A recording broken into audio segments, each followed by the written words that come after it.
I thought I'd take a small video of this Philips Mignon actually working, just to show how well it works and what good condition it's in. It's hard to believe when you think this was manufactured around about 1953, the condition it's actually in. As you, I don't know if you can show any closer. I'm going to push the record in now and show it actually plays. Just push the record in.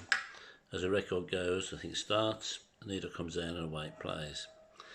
And you can hear it playing, I don't know if you can, it's the heavily above us, all I want to do is dream. It's very, very quiet, of course, because it needs amplification. It's just a little mono player, by the way, this is. It doesn't play stereo. This was way before the day stereo was invented.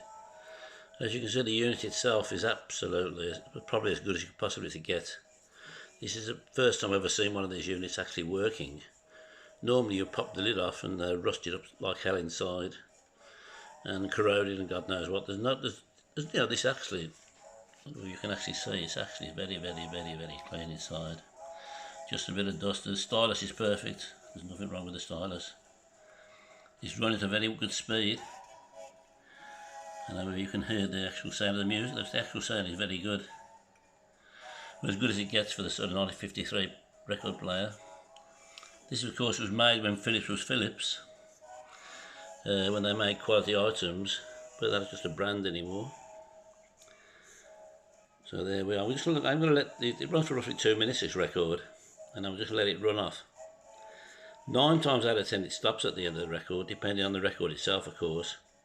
And there is a small button on the front of the machine, which I'm going to see if we can push. There it is, as you can see. The small button will eject the record, should it not eject itself. Ready to put the next one in. I think Philips manufactured these mainly for cars, of course.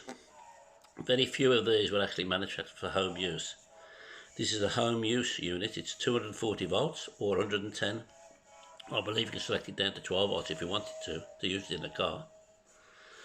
It just needs to be connected, of course, to amplification. Being a phono, being a record player, all record players, of course, need connecting to a little phono source, a little amplification of some sort.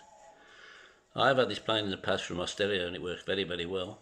The only reason for selling it, quite honestly, is that we're trying to modernise, for want of a better word, and this is one of the items I feel has got to go. One of my prized possessions. I've had this for a long, long time. Getting very well towards the end of the record now. Hopefully we'll see it eject.